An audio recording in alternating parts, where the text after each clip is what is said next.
आज हम शुरू करने वाले हैं चैप्टर नंबर 4। ठीक है, materials, metal and non metals.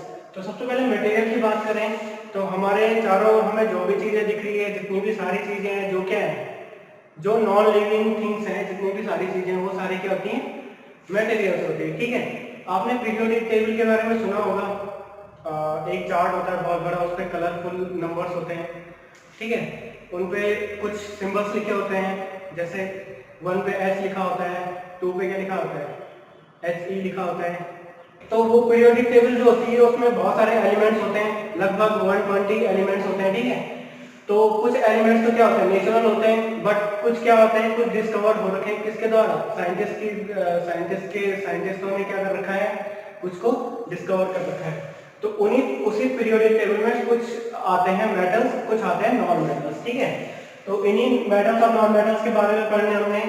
ठीक है, तो सबसे पहले जब भी हम किसी चीज के बारे में पढ़ते हैं तो हमें उसका क्या पता करना पड़ता है, उसकी क्वालिटी क्या है। ठीक है, तो क्वालिटी कैसे पता करते हैं, उनकी फिजिकल प्रॉपर्टी होती है कुछ, और कुछ होती है केमिकल प्रॉपर्टी। ठीक है, फिजिकल प्रॉपर्टी क्या होती है कि किसी भी चीज को क्या करना, बाहर से जब ऑब्जर्व करते हैं हम, ठीक है, आउटर साइड को उसकी क्या करते हैं, ऑब्जर्व करते हैं, उसका शेप, साइज। ठीक है, इस तरीके की चीजें जब हम ऑब्जर्व करते हैं तो वो हो जाती है उसकी फिजिकल प्रॉपर्टी। और केमिकल प्रॉपर्टी की बात करें तो केमिकल प्रॉपर्टी इस टाइप की होती है कि जैसे कोई भी एलिमेंट है वो किसी और के साथ किस तरीके से रिएक्ट कर रहा है, तो रिएक्शन पे जिस तरीके से रिएक्ट कर रहा है वो उसकी केमिकल प्रॉपर्टी हो गई। ठीक है, तो आज हम बात करेंगे मेटल्स की फिजिकल प्रॉपर्टी के बारे में। सबसे पहले बात करेंगे तो मेटल्स, सबसे पहले मेटल्स होता क्या है। ठीक है, तो मेटल्स नॉर्मली आप अगर ऑब्जर्व करो अपने चारों तरफ तो मेटल्स आपको किस तरीके के दिखते हैं, जैसे आयरन देख लिया आपने।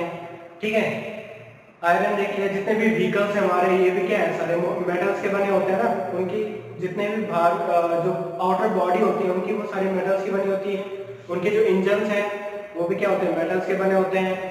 आपने देखा होगा जब घर बन रहा है, जब कोई अपना घर बनाता है तो ऊपर क्या होता है, एक मेटल्स का एक इस तरीके का वेब बिछा होता है ना, जिसके ऊपर सीमेंट डालते हैं आप, तो वो भी क्या है, मेटल है। ठीक है, तो आज हम उन्हीं मेटल्स की प्रॉपर्टी की बात करेंगे, फिजिकल प्रॉपर्टी की, कि हम कैसे पता लगाएंगे कि ये मेटल है और ये नॉन मेटल है। ठीक है, तो सबसे पहले फिजिकल प्रॉपर्टी की बात करते हैं।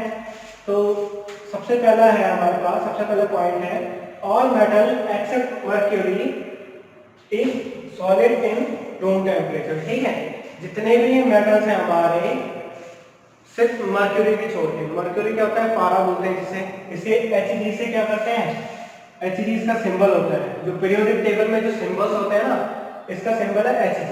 ठीक है, Hg, मर्क्यूरी। इसके अलावा जितने भी सॉलिड्स हमारे वो सारे के सारे रूम टेम्परेचर पे क्या होते हैं, सॉलिड होते हैं। ठीक है, रूम टेम्परेचर मींस जैसे अभी टेम्परेचर है आपके चारों ऊपर, जितना भी टेम्परेचर है वो क्या है, रूम टेम्परेचर है। ठीक है, उस सिचुएशन में जो जितने भी मेटल्स होते हैं हमारे सारे के सारे क्या होते हैं, सॉलिड होते हैं।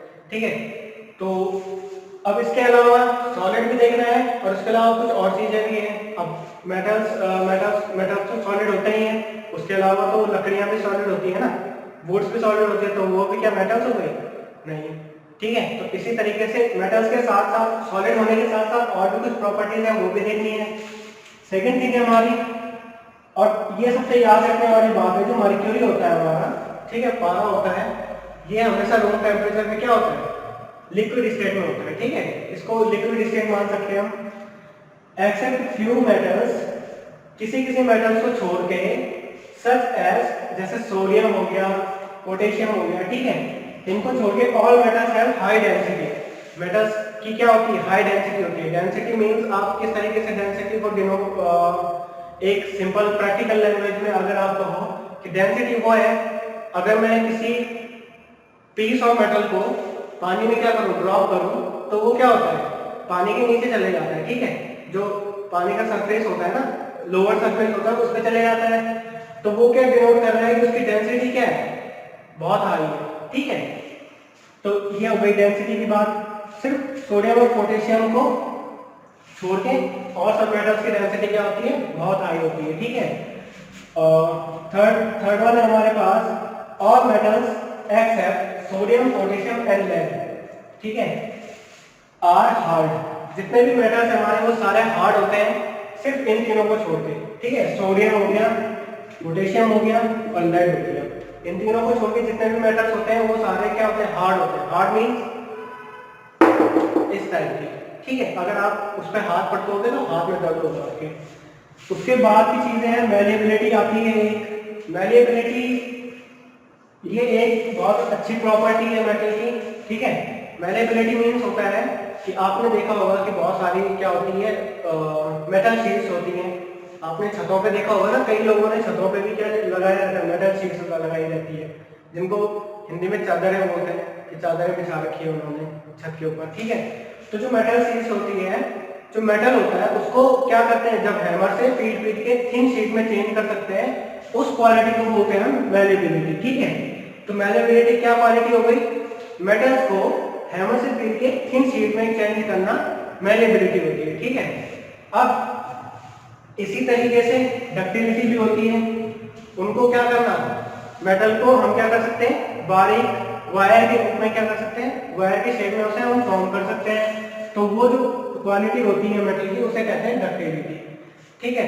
आपने देखा होगा जितने भी वायरिंग होती है, जो कॉपर है, कॉपर वायरिंग होती है ना पूरे घर में जहां भी करते हो आप, तो वो सारी जो कॉपर वायरिंग होती है, तो कॉपर भी क्या है, एक मेटल है, ठीक है।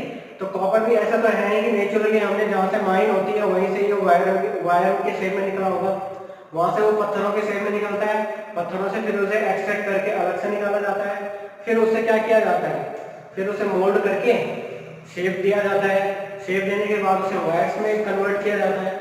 तो बहुत लंबी प्रोसेस होती है, ठीक है। तो उसे कहते हैं डक्टिलिटी। मेटल्स को वायर के शेप में चेंज करने को बोलते हैं डक्टिलिटी, और जो मेटल्स हैं उनको थिन शीट में चेंज करने को बोलते हैं मैलिएबिलिटी। आपने जैसे फॉइल पेपर देखा होगा ना, तो वो क्या होता है, एक्चुअल एल्यूमिनियम पेपर होता है वो, ठीक है। एल्यूमिनियम पेपर इतनी थिन शीट बनाई रहती है ना उसकी, फॉइल पेपर, फॉइल जितना थिन होता है ना वो, तो वो भी मैलिएबल है, ठीक है। एल्यूमिनियम भी क्या है, एक मेटल है हमारा जो मैलिएबल है, ठीक है। सेकेंड लास्ट है good conductors of heat and electricity. अब जितने भी हमारे मेटल्स होते हैं वो सारे के सारे क्या होते हैं, good conductors of heat and electricity. मतलब उनमें क्या होता है, हीट फ्लो हो सकता है और इलेक्ट्रिसिटी फ्लो हो सकता है। आप चाहे तो घर में भी इसको ट्राई कर सकते हैं। एक लोहे की रॉड लेना, ठीक है, उसको हीट के ऊपर रखना, आई मीन चूल्हे के ऊपर रख सकते हो आप, गैस के ऊपर रख सकते हो, इस तरीके से। तो अगर आपने इतनी लंबी रॉड ली, तो इधर से आपने अगर क्या किया, उसे पकड़ के इस तरीके से गर्म किया, तो कुछ देर बाद देखोगे तो इधर का क्या, इधर भी आपके हाथ में हॉटनेस फील होगी। तो ये क्या शो कर रहा है कि वो हीट क्या कर रहा है, कंडक्ट कर रहा है, ठीक है। मतलब हमने यहाँ से गर्म किया इसे, और धीरे धीरे हीट बढ़ती गई और यहाँ पे भी गर्म हो गए, तो ये क्या कंडक्ट करेगा, ठीक है, हीट कंडक्ट करता है।